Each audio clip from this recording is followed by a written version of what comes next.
तो जैसे हमने पिछले 2 सेशंस में बात करी कि पहले सेशन में हमने बात करी कि वास्तव में हमें ये पता होना चाहिए कि हम हैं कौन।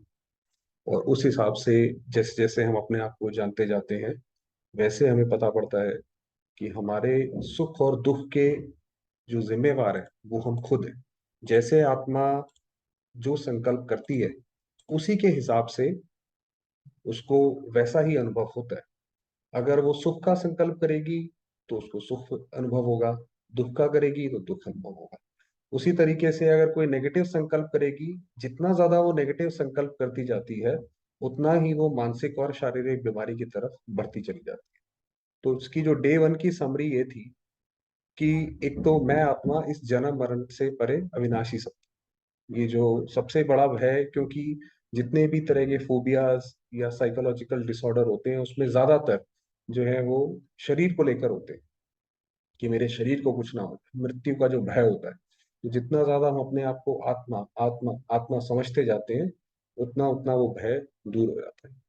फिर दूसरा, कई सारे जैसे इम्पोस्टर सिंड्रोम या जो एंजाइटी होती है अचीवमेंट्स को लेकर, वो उसमें जो प्रॉब्लम आती है, जैसे हर एक आत्मा अपनी एक आइडेंटिटी ढूंढती है कि यहाँ पे मेरी अपनी पहचान क्या है। तो उसमें उसको ये पता होना चाहिए कि मेरा इस ड्रामा में विशेष पार्ट है, और मेरी जो खूबियां हैं वो भी मेरी अपनी यूनिक खूबियां हैं, वो मेरी किसी से मिलती नहीं है। तो इन नटशेल ये है कि हमारे ज्ञान का जो पूरा सार है वो ये निकलता है कि हमारे मन से, हमारे मन में ये बात आए कि वाह रे, हमारे ज्ञान पूरे राज्यों का पूरा सार ये है कि अंत में हमारे मन में ये बैठे कि मैं आत्मा बहुत महान, बहुत सब कुछ अच्छा है मुझे आत्मा। तो जिस हम एक्सट्रीम पॉजिटिविटी की बात करते हैं, जिसके लिए राजयोग का हम अभ्यास करते हैं, वो 3 चीजों से आती है, जिसमें से 2 चीजें अभी तक हम कवर कर चुके हैं। एक आती है कि अपने आप को लेकर एक गर्व की भावना कि मैं आत्मा बहुत महान हूं, जैसे बताया। दूसरी आती है जो हमने दूसरे दिन में कवर किया, वो आती है भगवान को लेकर। क्योंकि अगर हमें भगवान के बारे में नहीं पता, तो भी हम पूरी तरह मन में शांत संतुष्ट नहीं रह सकते। तो जब हमें ये पता पड़ता है कि वो हमारा पिता है, और जैसे एक माँ बाप का बच्चे के प्रति कुछ कर्तव्य होता है, भाई अगर बच्चा इधर उधर खेल रहा है, ठीक से साफ सुथरा नहीं है, तो लोग कहते हैं भाई इसके माँ बाप का है। तो उसी तरीके से जब हम भी दुखी होते हैं, तो हमारा जो पिता है, स्वयं शिव बाबा, वो भी नीचे आता है, उसको भी नीचे आना पड़ता है। और क्योंकि हम उसकी रचना है, भाई माँ बाप की सारी प्रॉपर्टी किसके लिए होती है, माँ बाप तो सब बच्चे के लिए कमाते हैं। तो वो उसी तरीके से जो शिव बाबा की भी जो जितनी भी बाबा की शक्तियां हैं, वो है ही हम बच्चों की। तो पहली बात तो ये कि मैं आत्मा उस सुप्रीम सोल की रचना हूँ, और मुझे वो सारी शक्तियां प्राप्त है। शक्तियां सबको प्राप्त है, कोई उसको ठीक से यूज कर रहा है, कोई उसको ठीक से यूज नहीं कर। और जितना ज्यादा हम, जैसे वो उसमें दिखाते हैं कि भाई वो गणेश जी को बोला कि तुम सृष्टि के चक्कर लगा के आओ, उसने शिव के ही चक्कर लगाए, तो उसमें ही उसकी पूरी सृष्टि है। तो उसी तरीके से अगर हम शिव बाबा को याद करते हैं, तो हमारा पूरा रक्षक मददगार फिर वो उसके लिए बंध जाता है। क्योंकि जब हम उसको याद कर रहे हैं, तो वो भी हमारे कर्म के बंधन में जैसे आ गया, तो फिर वो हम किसी भी दिक्कत में होंगे, परेशानी में होंगे, वहां से वो निकाले। और बाबा ने कहा दूसरा कि बाबा की याद ही छत्र छाया। इस जब संसार में ऐसा समय धीरे धीरे जैसे आता जा रहा है, बहुत डिफिकल्ट समय, तो उसके अंदर जब जितना जो बाबा की याद में होगा, उतना ही वो एक सेफ्टी का काम करेगी। तो यहाँ तक तो हमने ये करा, तो जिसमें ये निकले हमारे मन से कि वाह रे बाबा, ये जो बनाने वाला क्रिएटर है, ये उसकी रचना बहुत अच्छी है। तो यहाँ तक तो अभी हमने पिछले 2 दिन में कवर किया था। अब उसके आगे बढ़ते हैं कि क्रिएशन के बारे में। अभी तक हमने रचयिता की बात करी और अपनी बात करी। अब बात यह है कि अब यहाँ से थोड़े कॉन्सेप्ट्स थोड़े डीप होते हैं, इसीलिए वो जो 2 1 1 मिनट की वीडियोस हमने पहले डाली थी, वो थोड़ा हालांकि वो थोड़ा साइंस के पर्सपेक्टिव से क्रिएट करी गई हैं, मगर ये जानना जरूरी है कि अभी तक हमने देखा कि जैसे मैं आत्मा अविनाशी हूँ, शिव बाबा जो है वो भी हमेशा अमर है। उसी तरीके से ये जो पूरी सृष्टि है, ये भी अमर है। इसके अंदर भी आपको पता है साइंस का एक प्रिंसिपल होता है, energy can neither be created not destroyed. और जिसके अंदर ये मैटर है, वो भी एक एनर्जी होती है। तो ये पूरा जो यूनिवर्स है, इस ये भी अविनाशी है, इसमें कोई भी चीज खत्म या कोई भी चीज मरती या ऐसा कुछ नहीं होता, ये सारी चीज सर्कल में ही ऑपरेट करती रहती है। ये सृष्टि सबसे पहले सतयुग त्रेता युग आता है, यहाँ पर स्वर्ग होता है, हम सारी आत्मा यहाँ आती हैं। फिर यही सृष्टि गिरते गिरते गिरते नीचे कलयुग आता है। जब कलयुग आ जाता है तो फिर स्वयं शिव बाबा को नीचे आना पड़ता है, जब धर्म की ग्लानि होती है। उस पीरियड को संगम युग कहा जाता है, जो भी संगम चल रहा है। तो जब हमें ये पता पड़ता है कि ये ड्रामा बना ही, सबसे बड़ी बात तो ये है कि अगर आप दुनिया में देखें या किसी भी धर्म या विज्ञान में जाके देखें, ये एक बहुत बड़ा पैराडॉक्स है कि ये दुनिया रची कैसे गई। क्योंकि उसमें हम आपको बताएं, प्रॉब्लम ये है कि अगर हम बोलते हैं कि भगवान ने दुनिया रची, तो पहली बात है भगवान ने दुनिया कैसे रची, क्योंकि आउट ऑफ नथिंग आप कैसे क्रिएट कर सकते हो, है ना। स्पेस भी नहीं है, मैटर भी नहीं है, तो कहाँ से भगवान ने उसको क्रिएट कर दिया। पहली बात तो वो नहीं समझ आती। और अगर भगवान ने क्रिएट किया भी, तो भगवान ने जिस समय पर किया उसी समय पर क्यों किया। भगवान को ऐसी क्या कमी महसूस हुई, क्योंकि कमी है तो वो भगवान नहीं है, जैसे हमने बात करी। तो आप वो जिस भी समय पर भगवान ने क्रिएट किया, आप बोलेंगे उससे पहले क्यों नहीं किया। और ऐसी क्या हुई जिसने भगवान को जो है वो कमी पैदा कर दी। तो इस तरीके से तो आप देखेंगे कि ये कॉन्सेप्ट ही सामने नहीं आता कि वास्तव में दुनिया रची कैसे हुई। और फिर अगर भगवान ने रच दी और खुद तो स्वर्ग में बैठ गए और हमें यहाँ पर जो है इस दुनिया में छोड़ दिया, तो ये वाली बात भी नीचे से नहीं उतरती कि अगर वो हमारा प्यारा पिता है तो ऐसा क्यों किया। तो वास्तव में उसका जो सही आंसर है वो ये है कि ये हर चीज अविनाशी है, ये चीज कभी बनी नहीं है, ये सदा चलती आ रही, जिसको मैथ्स में इन्फिनिटी बोलते हैं। इसीलिए इसको कॉन्सेप्ट को समझने के लिए जो वीडियोस छोटी सी क्रिएट की गई थी। तो जब हमें ये पता पड़ता है कि भाई ये जो सृष्टि चक्र है ये तो गोल गोल करके घूमता रहता है, इसके अंदर ऐसी कोई दुखी होने की बात नहीं है। जो भी आत्माएं आज आपके साथ हैं, वो एक समय के बाद दोबारा से आपके साथ होंगी। जैसे अभी हम बात कर रहे हैं, मिल रहे हैं, अभी हम ये सेशन अटेंड कर रहे हैं, एक समय के बाद दोबारा से हम ऐसी सेशन अटेंड कर रहे होंगे, सेम ये चीज कर रहे होंगे। तो कोई भी चीज हमसे घूमती या दूर नहीं जाती है, वो सारी हमारे यहीं पे ही खेलते रहते हैं। तो ये दूसरे तरीके से बता रखा है कि सबसे पहले भारत जब शुरू होता है तो यहाँ पे ही देवी देवताओं का राज्य होता है। और फिर यही गिरते गिरते गिरते, जैसे दिन और रात का ही चक्र चलता है, वैसे ये दिन है सतयुग त्रेता, और उसके बाद द्वापर जब यहाँ पे है, यहाँ पे ये रात है। और जब पूरी रात हो जाती है, तो जब सूर्य दोबारा निकलता है, तो उससे पहले का एक समय होता है अमृत वेला जिसको बोलते हैं। तो ये वो समय चल रहा है कि सूर्य भी पूरी तरह निकला नहीं है, तो जब सूर्य पूरी तरह उदय हो जाएगा तो सतयुग कहलाएगा। तो ये चक्र ऐसे करके गोल गोल गोल गोल करके पूरी तरह चलता रहता है। तो बस आप इसको, ये खेल, और ये बना किस लिए है, जो हमने पहले क्वेश्चन में रेस किया, ये वास्तव में बना ही इसलिए है ताकि हम आत्माएं अपनी जो है इच्छाएं पूर्ण कर सकें। ये ड्रामा का नियम ही है। वो बात और है कि जब हम द्वापर कलयुग में आ जाते हैं, तो हमारी इच्छाएं ही ऐसा होती हैं जो हमें दुखी देने लग जाती है। आज मनुष्य की इच्छाएं ही तो है जो उसको उसको वो कंट्रोल में नहीं रख पाता, कंट्रोल में नहीं रख पाता तो उसको वो दुख प्राप्त होता है। मगर इस ड्रामा का जो कोर पर्पज है, वो है ही ये कि एक वो इच्छा पूर्ति के लिए बनाए, और दूसरा कल्याण के लिए बनाए। हर ये ड्रामा में आप निश्चिंत रहें, कभी ऐसा नहीं हो सकता कि एक्सीडेंट हो जाए, गलती से हो जाए, या इत्तेफाक हो जाए। ये सारा का सारा, थोड़ा फिजिक्स में जाना पड़ेगा उसमें, ये सारा का सारा जैसे कि एक वेल डिजाइंड है। इसके अंदर हमारे साथ जो भी हो रहा है, आप और हम भी बैठे हैं, ये भी हमारा पीछे का कोई अकाउंट है जिसकी वजह से हम बैठे हैं।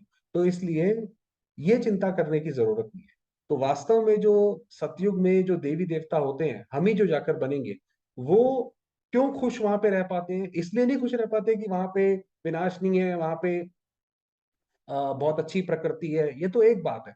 मगर उनके अंदर जो ये तीन विश्वास है कि एक, मैं महान आत्मा हूं, जो हमने डे वन पे बात करी।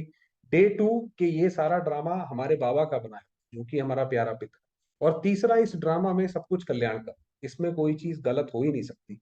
तो इस चीज से जैसे उनका मन बिल्कुल निश्चिंत है, तो हमारे अंदर भी अगर कोई चिंता आती है, भय आता है, उसका जो बेसिक जो नीचे जड़ होती है, वो यही होती है कि कुछ गलत ना हो जाए, कहीं ऐसा ना हो जाए, कहीं वैसा ना हो जाए। तो हमारे मन में जितना ज्यादा ये बैठता जाता है, और यही राजयोग की जो है ऑब्जेक्टिव है, या यही उसका उद्देश्य है, कि हमारे मन में जितना ज्यादा ये बैठता जाता है कि इस ड्रामा में सब कुछ कल्याण है, इसमें कुछ भी ऐसी गलत चीज नहीं हो सकती, क्योंकि ये स्वयं बाबा का, वो बाबा कल्याणकारी भी है, भगवान भी है, बुद्धिमानों की बुद्धि भी है, और हमसे प्यार भी करता है क्योंकि हमारा पिता भी है। तो जब ये सारी चीजें उसके साथ हैं, और वो कोई काम गलत नहीं कर सकता, ऐसा नहीं हो सकता कि कोई काम गलत हो जाए जिसमें उसको सॉरी बोलना पड़े, अगर उसको सॉरी बोलना पड़ता है तो फिर वो भगवान ही नहीं है, फिर तो दोबारा से वहां पे जाके खत्म हो गई बात। तो जब ये फिलोसफी हमें पता पड़ती है, ये है वास्तव में सत्य गीता ज्ञान। जब ये तीन विश्वास हमारे अंदर जैसे जैसे जितनी गहराई से बैठते जाते हैं, उतनी हमारे जीवन की जितनी भी जो प्रॉब्लम्स हैं, चाहे वो शारीरिक है चाहे वो मानसिक है, क्योंकि शारीरिक प्रॉब्लम भी जो है वो नेगेटिव संकल्प से आती है। और नेगेटिव संकल्प क्यों आता है? कि कहीं ना कहीं ये वाली बात हमने समझी नहीं है, उसी वजह से जो है हमारे अंदर वो बुराई आके खड़ी हो जाती है। अब इसके अंदर बहुत एक इंपॉर्टेंट बात ये बताई हुई है यहाँ पर, इस चित्र में, ये पीछे सम्मेलन हुआ था हमारा शांतिवन में, कि वास्तव में ये जो भगवत गीता का ज्ञान दिया गया, क्या आपको जान के पता होगा शायद कि जो ये भगवत गीता है, ये शुरुआत में बहुत छोटी थी। तो उसके ज्ञान को एक्सप्लेन करने के लिए बहुत सारे लोगों ने उसके ऊपर टीका टिप्पणी करी कि इसका मतलब ये है, इसका मतलब ये है, और उसके बहुत सारे भावार्थ निकाले। तो उसका एक अर्थ ये निकलता है, इसीलिए ये शास्त्र इतना महान है, कि वास्तव में हम सारे के सारे एक जैसे अर्जुन की तरह है। ये वो एक अर्जुन की बात नहीं कि एक भगवान आया उसने अर्जुन को सिर्फ सुनाया और उसने युद्ध लड़ा और खत्म कर दिया। ये हम सारे ही वास्तव में अर्जुन है। तो हम सारे ही जैसे वो गीता का अध्याय धीरे धीरे धीरे धीरे अध्ययन करते जाते हैं, तो हम में से कोई चैप्टर आप अगर भगवत गीता पढ़ेंगे, उसके अंदर 12वें 13वें चैप्टर तक टोटल 18 अध्याय हैं। तो उसके अंदर 12 चैप्टर तक या 13 चैप्टर तक तो अर्जुन यही बोलता रहता है कि प्रभु ये भी बहुत मुश्किल है। तो उसको वो बोलते हैं भाई तुम अपने मन को कंट्रोल करो, वो कहता है ये भी बहुत मुश्किल है, करता रहता है करता रहता है। और फिर अब बाद में जाकर जब विराट रूप के दर्शन होते हैं, उससे पहले तो उसको नहीं पता था ये श्री कृष्ण स्वयं भगवान है, क्योंकि वो तो ज्ञान सुनाते थे। उसके बाद जब विराट रूप के दर्शन हुए, तो उसका मन जो है फिर उसने बोला कि मेरे सारे संदेह समाप्त हो गए। तो ये सारे संदेह है ना, कि भगवान ने ऐसी दुनिया क्यों रच दी, क्या मेरा इसमें कोई पार्ट है या मेरी किस्मत ही खराब है ना, या भगवान कोई है भी कि नहीं, ये सारे संदेह है। तो ये सारे संदेह जब हमारे समाप्त हुए, तो हमारा गीता ज्ञान खत्म हुआ। तो हम सारे ही वैसे ये गीता ज्ञान की जर्नी पर है। तो ये राजयोग का जो है मेन मोटो है, कि राजयोग आपको तभी सफलता दिलवाता है या देता है, जब आप उसको पूरी तरीके से धारण करते हैं। दुनिया में कोई धारण करने की बात थोड़ी होती है, चाहे दुनिया में बात करते हैं सनातन धर्म की या किसी भी और चीज की और धर्म की, उसके अंदर वो कोई अपने अंदर धारण करने की बात थोड़ी करते हैं। ऐसा थोड़ी कि कोई आज मंदिर गया और उसने आज कुछ ये सोचा कि मैं आज कुछ अच्छी चीज धारण करूंगा। वो तो सोचते हैं भाई, जो श्री कृष्ण ने बोला वो तो अर्जुन को बोला, हमारे लिए थोड़ी कुछ बोला। श्री कृष्ण ने अर्जुन को बोला कि तुम काम काम छोड़ो, क्रोध छोड़ो। हमारे लिए उसमें क्या बोला? और क्योंकि ये तो वो बात हो गई कि आप डॉक्टर के पास तो जाते हैं, उसकी बात नहीं मानते हैं। तो इसीलिए चाहे आज के संसार में कोई अपने आप को आस्तिक कहते हैं, चाहे कोई नास्तिक कहते हैं, काम तो वो अपने मन का करते हैं। उसके बाद भगवान से उम्मीद करते हैं कि भगवान वो पाप माफ कर दे। ये जब ऐसा समय आता है, उसी को कलयुग धर्म ग्लानि कहा जाता है। कि भाई जब भगवान ने, चलो तुम किसी भी धर्म को मानते हो, चलो कोई भी धर्म सही, हर एक धर्म में सुख शांति अहिंसा ये तो सिखाई है ना, उसको तो फॉलो करो ना। तुम वो फॉलो नहीं करते, बाकी उसके नाम पे झगड़ा करते हो, तो ये तो उसको मानना और ना मानना एक बराबर है। तो भगवान आगे कहता है कि बच्चे जो नई दुनिया आएगी, जो नई सभ्यता आएगी, उस सभ्यता में ऐसा नहीं होगा। वो सत्य यानी वो सतयुग की होगी। वो सतयुग का मतलब है सत्य सभ्यता, कि वहां पे हर चीज सत्य है। वहां पे वही आत्मा जा सकती है जिसके संस्कार होंगे, कि जो सत्य बोलती होगी, जिसके मन में भी सत्य होगा। झूठ कपट होगा तो वो सत्युग भी कलयुग बन जाएगा, ऐसी थोड़ी वो हो जाएगा। तो ये वास्तव में ये राजयोग का जो मेन सबसे बड़ा बेनिफिट है, जो राजयोग हमें करता है, अगेन क्योंकि थोड़ा ये डीप में चला जाता है, कि उसके तीन जो है बिंदु हैं जो हमें समझ आने चाहिए।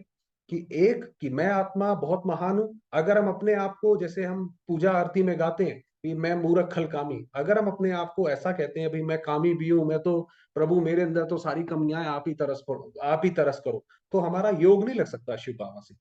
अगर हमें योग लगाना है सुप्रीम सोल से, तो हमें भी फिर अपने आप को ऊपर उठाना पड़ेगा। जब उसके बराबर आएंगे, हाथ मिलाने के लिए भी बराबर आना पड़ता है। तो पहला तो स्टेप वन ये है कि अपनी हम पूरी सेल्फ प्राइड में आए। जो भारत की, जो हमने कल बात करी थी कि भारत इतने समय तक सारे आक्रमण सहता रहा, वापस बाउंस बैक करता रहा, और उसने बहुत बुरी तरीके से हराया जिसने उस पर अटैक करा। वो तो हिस्ट्री में आता नहीं है। वो इसीलिए कर पाया क्योंकि उसकी ये बड़ी प्राउड था कि ये हम देवी देवताओं के वंशज हैं। तो जो बहुत सारे पुराने देवी देवता होते थे, वो अपने आप को विष्णु का वंशज मानते थे। तो इसीलिए जो वो उनके अंदर एक बहुत एक शक्ति पैदा करता था कि हम कौन सा, हमारा इतिहास है, हमारा देश कितना महान है। जब वही टूट गया तो आज का जैसे समय है, तो हम चाहे कितना भी अच्छा करें मगर हम सारे के सारे वेस्टर्न की तरफ भागते हैं। इसीलिए जिसको ब्रांडिंग या वो कहते हैं भाई इंग्लिश जो है, क्यों इतनी वो लैंग्वेज ऐसी मानी जाती है कि जिसको इंग्लिश नहीं आती उसको कुछ नहीं आता, क्योंकि कहीं ना कहीं हमारे मन में बैठा है कि विदेशी हमसे ज्यादा समझदार है। देखो उनके अंदर ये कितनी अच्छी चीजें हैं, वो क्या समझदार है, उनकी वैल्यूज हमसे ज्यादा है। विदेशियों में आपको पता होगा कई जगह तो बसों में कंडक्टर नहीं होता, आप जाएं अपने आप कार्ड स्वाइप करके आए, और हमारे यहाँ तो अगर ट्रेन भी कोई चलाता है तो उसका शीशा तोड़ देते हैं। तो यही भारत जो एक समय देवी देवता, जहाँ पे दैवी गुण थे, और एक समय आज ये भारत ये आ गया है कि हर जगह कोई चोरी चकारी करने का उसको एक अवसर समझता है। ये समझता ही नहीं कि भाई ये कार्मिक सिद्धांत है, इसका मुझे दुख मिलेगा, वो कहता है छोड़ो भाई, ये आज अवसर मिला है इसको यूज करो। तो ऐसे समय को ही धर्मग्लानि कहा जाता है, इसी समय राजयोग की जरूरत पड़ती है। तो ये आप जब भी आज से अपने आप को समझे, तो अपने आप को आप अर्जुन की जगह समझे कि भाई अर्जुन का अर्थ है ज्ञान अर्जित करने वाली आत्मा, जो ज्ञान को अर्जित करना चाहती है वो अर्जुन है। और जो बाकी जो उधर की जो कौरव थे उनका भी ऐसे ही गुणवाचक नाम है, दुशासन, यानी जो शासन का दुरुपयोग करता है। दुर्योधन जो धन का दुरुपयोग करता है वो दुर्योधन है, ऐसे थोड़ी कि क्या कहते हैं वो कोई अलग व्यक्ति थे। तो हम देखें कि हमें दुर्योधन दुशासन बनना है कि हमें अर्जुन बनना है, युधिष्ठिर माना जो युद्ध में स्थिर रहा। तो हमें क्या बनना है, तो हम अपना चुनाव करें और उसी का फल हमें मिलेगा। भगवान कोई अलग से ऐसा नहीं है कि मैं कहीं से चोरी करके आ जाऊं भगवान उसको माफ कर देगा, कैसे माफ कर देगा। भाई जो काम करा है उसकी सजा तो मिलेगी, अच्छे का फल अच्छा, बुरे का फल बुरा। ये भगवान का ज्ञान है। तो ये जब हमें समझ आता है, तो जितना ज्यादा हमारी बुद्धि में बैठेगा उतना ज्यादा हमारे मन से स्ट्रेस डिप्रेशन वो धीरे धीरे दूर होता जाएगा। तो आज जो आज हमने ये कवर करा, उसके अंदर एक तो ये कि ये ड्रामा हमारे बाबा ने बनाया। जब हमें भगवान का संपूर्ण परिचय मिला कि वो त्रिकालदर्शी है, तीनों काल जानता है, मुझसे प्यार भी करता है और सर्वसमर्थ है, सब कुछ कर सकता है जी, और उसी ने ये ड्रामा बनाया, तो इसके अंदर कुछ भी गलत नहीं है। जो जो आज जो भी ये गलत हो रहा है या कोई भी व्यक्ति या आत्मा गलत करती है, उसका रीजन ये है क्योंकि इस ड्रामा में हर एक आत्मा को स्वतंत्रता प्राप्त है। भाई कर्म फिलॉसफी तब अप्लाई हो सकती है किसी के भी ऊपर, ये कानून में भी आता है कि कानून में जुर्म तब माना जाता है जब सामने वाले को करने की स्वतंत्रता हो। अगर स्वतंत्रता नहीं है तो फिर वो जुर्म नहीं माना जाएगा। उसी तरीके से हर एक आत्मा के पास स्वतंत्रता है, भाई वो चाहे तो चोरी चकारी कर ले, क्राइम कर ले जाकर के, चाहे वो अपना पुण्य कर ले, फल तो उसका घूम के आएगा। अब वो फल घूम के आएगा तो फिर वो फल भी भुगतना तो पड़ेगा। भगवान का ज्ञान है, भगवान ये मदद कर सकता है कि कर्मों का ज्ञान दे सकता है, वो कर्म बता सकता है जिससे आप उससे मुक्त हो सको। तो वो सबसे बड़ा कर्म है कि एक बाबा को, एक भगवान को अपने आप को आत्मा समझ के याद। दूसरी बात, ये ड्रामा जो है वो न्यायकारी है, कल्याणकारी। इसमें जो है हर चीज समय पर होती है। ऐसा नहीं हो सकता कि अभी हम तैयार हैं नहीं और एकदम से विनाश हो जाए। विनाश भी तब होगा जब विश्व की सारी आत्माएं बिल्कुल दुखी होकर उनके मन से ये आवाज निकलेगी कि बस अब ये दुनिया खत्म हो, अब हम चलें। तब तब फाइनली विनाश होगा। तो ये वास्तव में इस कहने का मतलब ये है, ये ड्रामा एक तो न्यायकारी, क्योंकि बहुत सारे हमारे मन में जो बीमारियां जो उत्पन्न होती हैं, उसका कारण ये होता है हमें लगता है इसने हमारे साथ गलत किया। देखो इस व्यक्ति को हमने इतना स्नेह दिया, इतनी हमने इसकी मदद की और इसने हमारे साथ ऐसा किया। तो एक्चुअली में जब हमें ये पता चलता है कि ये तो न्यायकारी है, भाई जैसा हमने किया वैसा सामने आया, तो फिर हम उस जो जो एक जो नेगेटिविटी में हम जी रहे हैं उससे हम मुक्त हो जाते हैं। मुक्त हो गए तो चाहे आप इसको बोलिए बीमारी से बच गए या बोलिए राजयोग का अभ्यास हो गया, या जो भी है। और ये कल्याण के लिए, इसके अंदर हर एक आत्मा का कल्याण तो होना है, चाहे वो भगवान को माने या ना माने। जब सतयुग से पहले जब विनाश होगा तो भगवान की प्रत्यक्षता तो होगी, हर धर्म होगा, सारे ये बात पहले मानेंगे कि यही मेरा पिता है, यही शिव बाबा है, उसके बाद ही वो परम धाम जाएगी आत्मा, उससे पहले वो परम धाम नहीं जाएगी। मगर उसके वो किस तरीके से वो बात मानती है, वो एक बात अलग है। और ये हमारे जो लास्ट लाइन है, ये आपको हमारे ब्रह्मा कुमारीज में हर जगह जो है यही एक लाइन है जो कि हर एक हमारे यहाँ फॉलो करता है कि जो हो गया वो अच्छा, कि जो भी पास्ट में हुआ वो सब अच्छा हुआ। उसके ऊपर उसको चिंतन करने की आपको जरूरत नहीं है। अगर आप उसको चिंतन करते हो एक तो आपको पता नहीं है तो इसलिए आपको लगता है वो दुख है, उसमें दुख हुआ। और अगर आप दुखी संकल्प अगर क्रिएट करोगे तो अंततः अपने मन को भी दुखी करोगे, खुद भी दुखी हो जाओगे, डिप्रेशन या अलग अलग बीमारियों के शिकार हो जाओगे, डायबिटीज, बीपी के। तो इसीलिए जो हो गया वो अच्छा, और जो हो रहा है वो भी अच्छा, और जो होने वाला है वो और भी अच्छा। तो जो होने वाला है वो भी बहुत अच्छा, इसलिए उसमें हमें कोई उसकी चिंता करने की जरूरत नहीं है। तो तीसरा जो पॉइंट है वो ये है कि वाह रे ड्रामा, कि एक वाह रे मैं, दूसरा वाह रे बाबा, और तीसरा वाह रे ड्रामा। हर चीज में वाह वाह वाह वाह करते रहो बस। तो इसलिए किसी भी उसमें हमें दुखी होने की जरूरत नहीं है। कुछ भी हुआ, कैसा भी हुआ, हर एक आत्मा के अपने अपने उसका पार्ट है, उसकी जर्नी है, उसके हिसाब से उसको सब मिल रहा है। अगर हम दूसरे के पार्ट में घुसेंगे, हमें आधी अधूरी चीजें पता होंगी, बाहर आएंगे फालतू में दुखी हो जाएंगे। और यही, इन सब के ऊपर आज जो ब्रह्मा बाबा की जो हमने बात करी थी, कि अब यहाँ पे उनसे प्रेरणा लेने की बात है, कि उनके जीवन में कौन कौन सी दिक्कतें आई, किस तरीके से उन्होंने वो सारी पार करी। इसीलिए वो जो वो पहली आत्मा जिसने वो चल के दिखाया, इसीलिए वो ब्रह्मा कहलाई, इसीलिए ब्रह्मा द्वारा सृष्टि रची। और हम भी जो है उस ब्रह्मा को फॉलो करेंगे तो हम भी निकल जाएंगे, जब ब्रह्मा निकले तो हम भी निकल जाएंगे। तो ये आज के सेशन के लिए, ये आज पूरा प्लान था। अब अगर किसी के कोई क्वेश्चंस हैं तो थोड़ी देर के लिए क्वेश्चंस हम लोग ले सकते हैं। आप चाहें तो अनम्यूट कर सकते हैं, अदरवाइज फिर थोड़ी देर योग लगेगी फिर।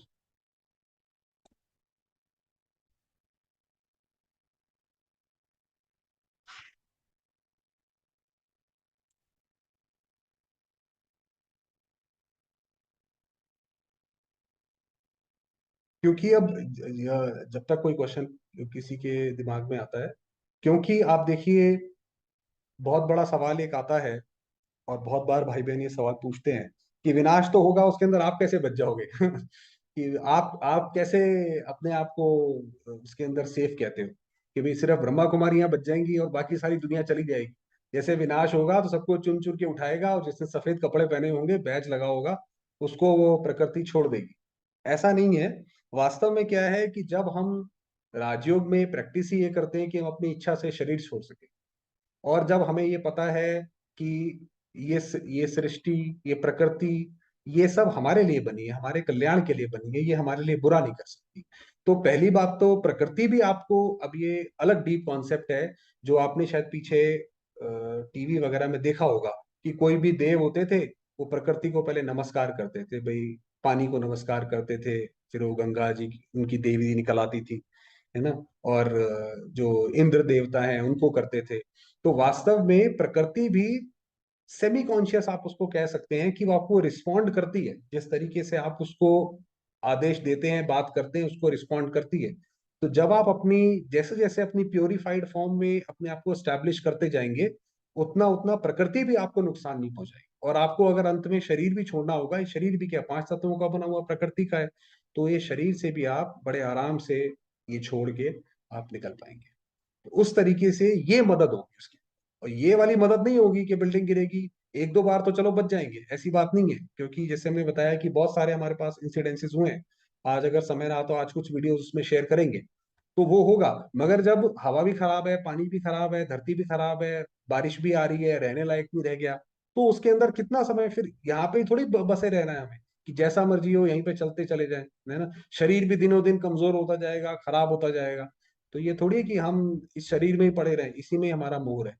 नहीं, राजयोग का यही है कि अपने आप को आत्मा समझ के इतना अपने अंदर बल इकट्ठा करो कि आपके जितने भी डर, भय, चिंता हैं, वो सारे के सारे दूर हो जाए। जो हमारी मुरली है, अब आप देखिए, जब अभी हमने ये ज्ञान सुना तो हमारा मन कितना खुश हुआ। ये अगले सेशन में, आज शाम के सेशन में बात करेंगे कि राजयोग की रूटीन क्या है। तो जब आप सवेरे सवेरे हम लोग उठते हैं, तो सवेरे सवेरे सबसे पहले ही हम ये वाले संकल्प अपनी बुद्धि में डालते हैं। अब दुनिया में जो लोग हैं, वो उठते हैं, सबसे पहले न्यूज पढ़ लिया या कुछ कर लिया, तो वो नेगेटिव संकल्प अगर बुद्धि में गया तो पूरे दिन नेगेटिविटी रहती है। उसी तरीके से अगर हम सवेरे उठते ही ऐसे संकल्प अपने मन में डाल लेते हैं, तो वो पूरे दिन जो है हमारी मदद करते हैं। हाँ जी, कोई पूछना चाहता है तो पूछ सकते हैं।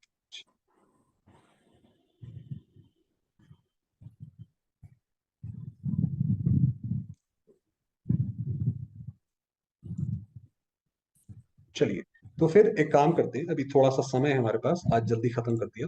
तो अभी राजयोग की प्रैक्टिस करेंगे। तो राजयोग में आपको कुछ नहीं करना। आपको, आप जिस भी पोजीशन में बैठना चाहें, जो आपको कंफर्टेबल हो उसमें आप बैठें। और चाहे आप आंखें खुली रखें, चाहे आप आंखें बंद रखें, उससे फर्क नहीं पड़ता। बस अपने आप को उस अनुभव में टिकाना है कि मैं जब आत्मा परम धाम में थी तो कैसी थी। क्योंकि मेमोरीज को रिकॉल करना बड़ा आसान होता है ना। तो उस मेमोरी को रिकॉल करने की कोशिश करें, और बस अपने आप को ज्योतिर्बिंदु, एक प्रकाश के रूप में देखें। और मेरे सामने जो परमात्मा परम पिता है, वो भी ज्योतिर्बिंदु। बस यही, अपने मन की आंखों से अपना मन वहीं पे टिकाए। तो अभी ये म्यूजिक चलेगा। अगर आपका मन इधर उधर जाता है तो म्यूजिक पे वापस सुन के वापस ले आए। और इसके अलावा अगर आपका मन जो है कोई इधर उधर संकल्पों में चाहता जाता है, जहां आप नहीं ले जाना चाहते इस वक्त, तो उस संकल्प को काटे नहीं। ऐसे नहीं, नहीं नहीं नहीं, मैंने इधर नहीं ले जाना। क्योंकि काटने में भी एनर्जी लगती है, तो वो उधर ही चला जाता है। फिर दोबारा से उसको पास होने दें, फिर दोबारा से म्यूजिक पे या कमेंट्री पे ध्यान देके फिर दोबारा से वापस लें। इस तरीके से योग लगाएं, और बिल्कुल सहजता से। ये हमेशा याद रखें कि योग का जो प्राइम ऑब्जेक्टिव है, वो है शांति का अनुभव करना। उसमें थकावट या मेहनत नहीं होनी चाहिए। ठीक है, चलिए।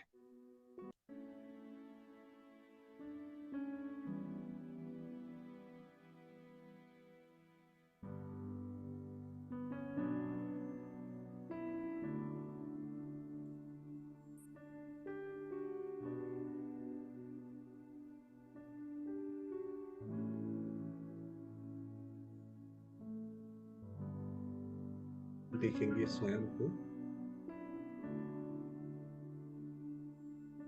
ज्योतिर्बिंदुवार, चमकता सितारा।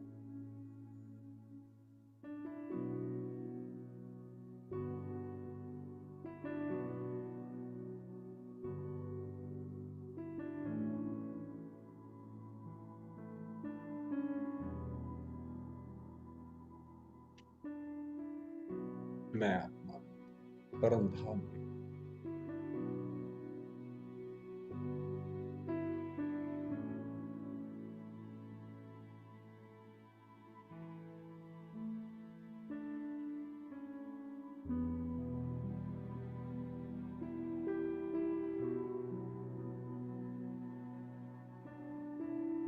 चारों ओर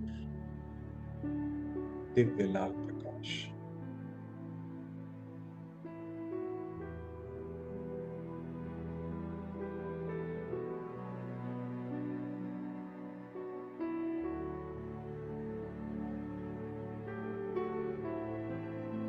और शांति।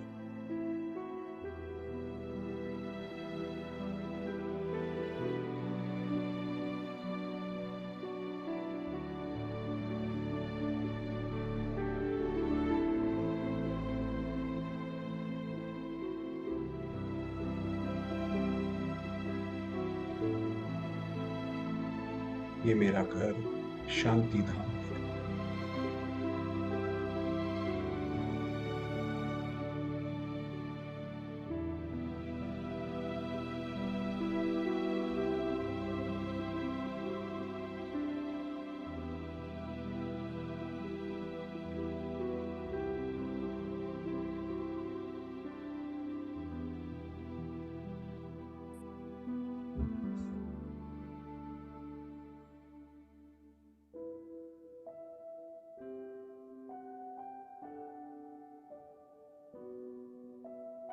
मेरे सामने है ज्योतिर्बिंदु,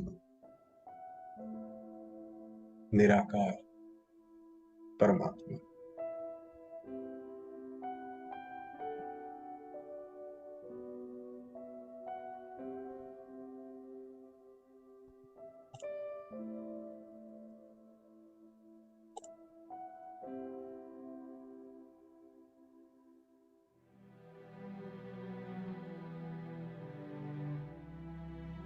मेरे पिता स्वयं शिव।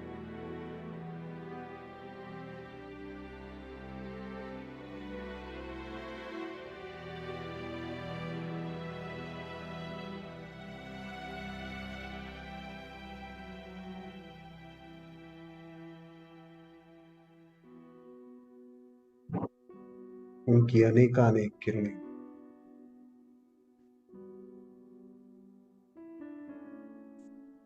मुझ आत्मा पर बरस दी।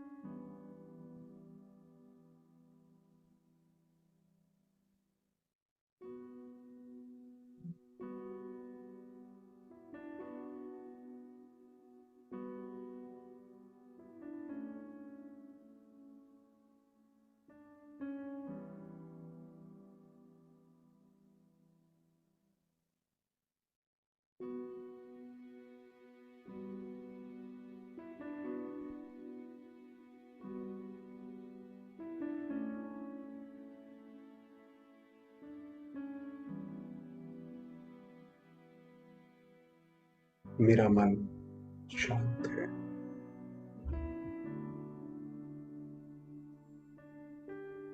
संतुष्ट है।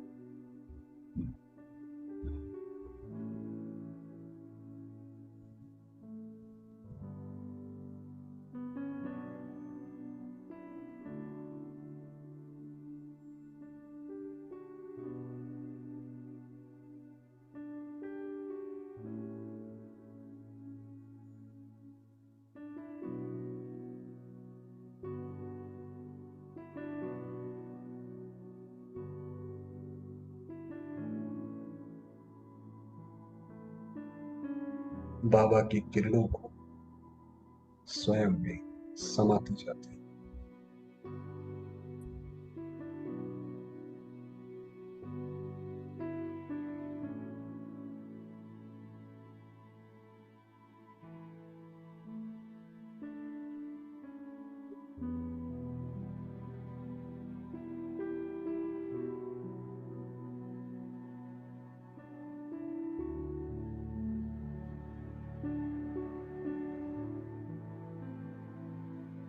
मैं आत्मा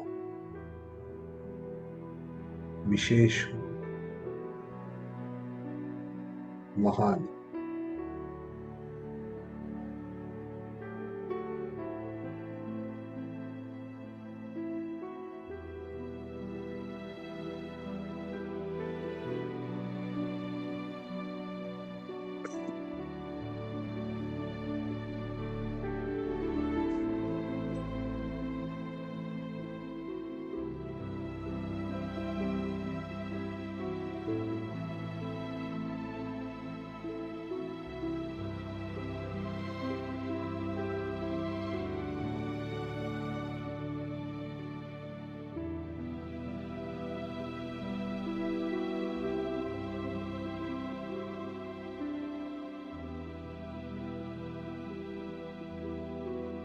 ओम शांति।